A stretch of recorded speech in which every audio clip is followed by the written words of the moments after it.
Welcome to another deep dive. We've got some really interesting excerpts this time from Psychoanalysis via TIMO, which I guess means, it translates to psychoanalysis, what a scam. Pretty provocative, huh? Yeah, that's certainly one way to put it. So we'll be spending this deep dive with Carlos Santamaría and ASCENSION FUMERO. They're both psychology professors. And through their work, we're going to tackle the big question, is psychoanalysis the real deal or a total sham? I like how right off the bat, the authors compare psychoanalysis to things like astrology and fortune-telling. Oh yeah, they don't hold back. Makes you wonder if it can really hold up to any kind of scientific scrutiny. Right. Especially when you look at some of the ideas Freud put out there. Some pretty out there theories, for sure. We're talking about infants with an active sex life. The Oedipus complex. Where little boys want to, well, get rid of dad so they can be with mom. And then there's the whole penis envy thing for girls. Strong stuff. And the question the authors keep coming back to is, where's the proof? Yeah, if you're going to make these kinds of claims, Especially claims this big. you've got to have the evidence to back it up. It's like if someone told you they could buy a luxury apartment on a cashier's salary. You'd be like, show me the money. Exactly. You wouldn't just take their word for it. So what kind of proof do they offer for these Freudian theories? Well, that's where things get really interesting, because one of the main arguments Santamaría and FUMERO make is that psychoanalysis just isn't falsifiable. Falsifiable. Remind me what that means again? Basically, it means a theory needs to be testable, Okay. and it needs to be possible to prove it wrong. So you can actually see if it holds up. But psychoanalysis, the way they see it, is so flexible you can interpret anything to fit the theory. So how do you actually disprove it? Exactly. It's like nailing jelly to a wall. It's impossible to pin down. Okay, so I'm starting to see why they call it a scam. Yeah. And it's like they say, think about the whole anal retentive personality thing. Oh, so if you're super organized as an adult, Because you were fixated on potty training as a kid, right? Well, if you like things neat and tidy, boom, the theory's confirmed. But then, get this, if you're messy and disorganized, that somehow also proves the theory. wait, how does that work? Well, you're supposedly repressing your true anal retentive nature. So no matter what you do, it fits. It's like with astrology, any event in your life, an astrologer can find a way to make it fit your birth chart. So you're always proving it right, even when you're not. Exactly. And that makes these ideas really hard to challenge, which, from a scientific perspective, This is a big red flag. huge red flag. And they bring up another important point, the lack of control groups in psychoanalytic research. Okay, this is something I've always been a little fuzzy on. Why are control groups so important? Yeah, why do we even need them? I think a medication trial is a good example here. Okay. You have one group getting the new medication, and then you have a control group. They're getting placebo. Right.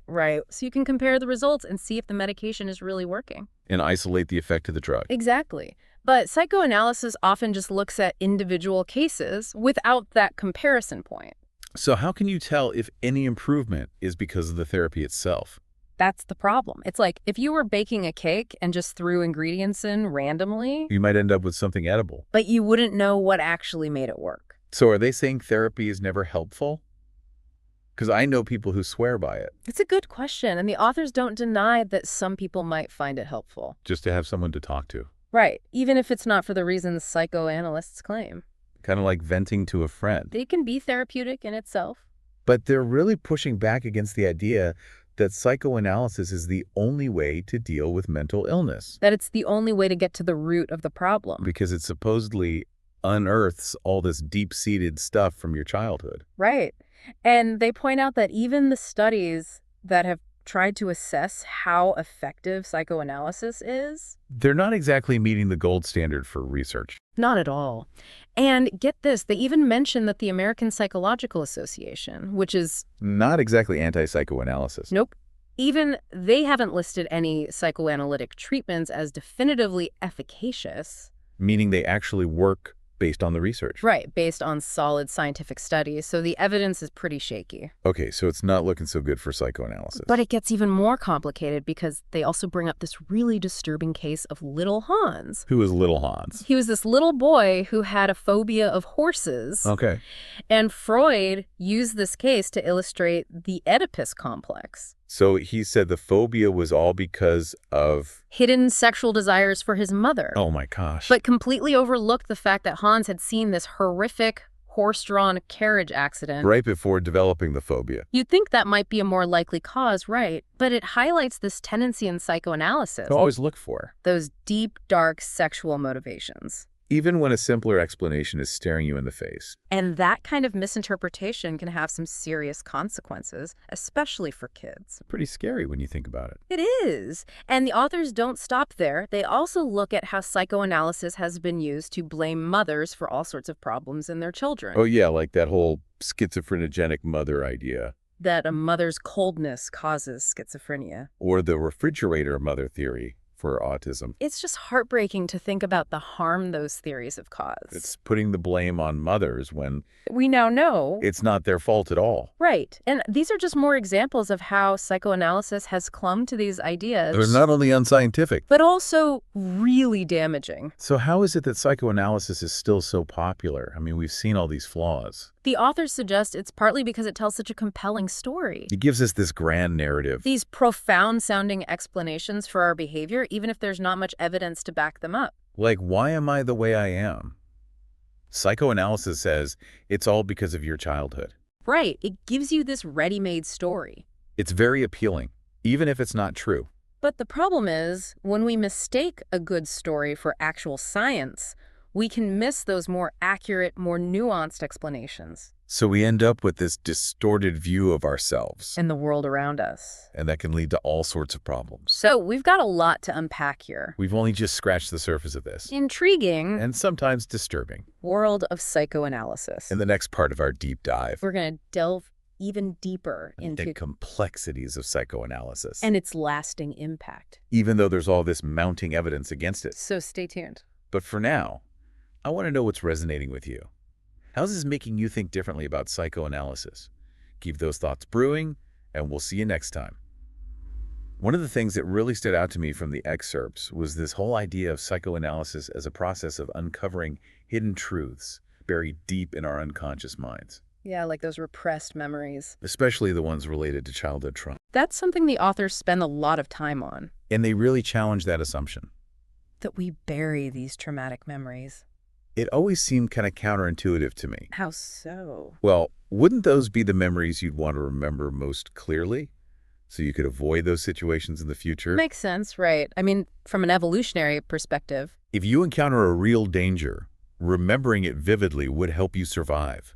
Exactly. You learn from your mistakes. Like touching a hot stove. You're not going to do that twice. But psychoanalysis says we push those painful memories away. Into some dark corner of our minds. And that's where the potential for harm comes in. Harm? How? Well, they talk about these studies on false memories. Where they actually implanted memories into people's minds. It's a bit like Inception. But for real. And they suggest that something similar could happen in therapy. If the therapist is really looking for evidence of childhood trauma, they might end up creating a memory instead of uncovering one. That is a pretty frightening thought. And they describe these experiments where people were led to believe they had experienced things that never actually happened. Just by imagining them vividly. And these weren't like small things either. No, some people remembered getting lost in a mall as a kid or even witnessing a violent crime. That's incredible and really disturbing. Because how many people have been convinced they experienced abuse?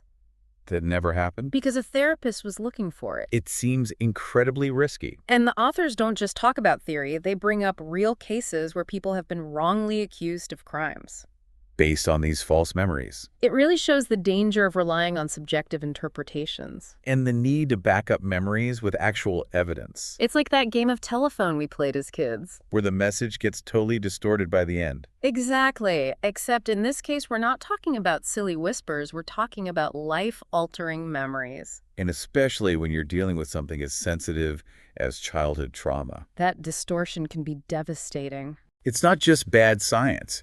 It's potentially ruining lives. And it connects back to that blame the mother thing we talked about earlier. Because if you're convinced all problems stem from repressed childhood trauma, it's easy to point the finger at mom. Even if there's no real proof. It's a slippery slope, for sure. And to make matters worse, Freud himself eventually admitted that those stories his patients told about childhood seduction, which he initially believed, turned out to be fantasies. Wait, so he built his whole theory on accounts that he later admitted might have been made up? It's a pretty big problem. And for the authors, it really shows how psychoanalysis Is more interested in fitting observations into its theories. than actually evaluating the evidence. So, like we said before, it becomes a self-fulfilling prophecy, You look for the Oedipus complex, you're going to find it. even if it's not really there. And that's a hallmark of pseudoscience. It's like seeing the world through rose-colored glasses. Everything looks rosy, even when it's not. So again, we have to ask, Why is this still so popular? if it's so flawed. The authors suggest it might be because it appeals to our sense of individuality. It tells us we're special, we're unique, It gives us our own personal myth. our own origin story. And that can be really seductive But it can also blind us to the bigger picture, to those shared experiences, the things that connect us as humans. the social and cultural factors that shape who we are, It's like looking at a single tree. and missing the whole forest. Psychoanalysis can get so focused on these internal conflicts. That it misses those crucial external influences. So are they saying it's completely useless? I don't think so. They acknowledge it has made some contributions. Like raising awareness about the importance of mental health, But they also point to other therapies that have a much better track record, like cognitive behavioral therapy. which focuses on changing negative thought patterns and behaviors, It's about focusing on the things we can control. rather than digging around in the murky depths of our unconscious. So where does that leave us? Is psychoanalysis science or a scam? It's complicated, right? It has elements of both. It's given us some insights, But it's also clung to some outdated and harmful ideas. and it's never really lived up to its scientific ambitions, It's like that beautiful antique. with all the cracks and flaws. It might be nice to look at, but you wouldn't want to build your house on it. So in the final part of our deep dive, we're going to look at The legacy of psychoanalysis. and how it continues to influence our culture. But before we do, I'm curious to hear what's sticking with you so far. What questions are you wrestling with? Hold on to those thoughts, and we'll see you next time. You know, it's funny how even with all these criticisms we've been talking about, psychoanalysis is still so present in our culture.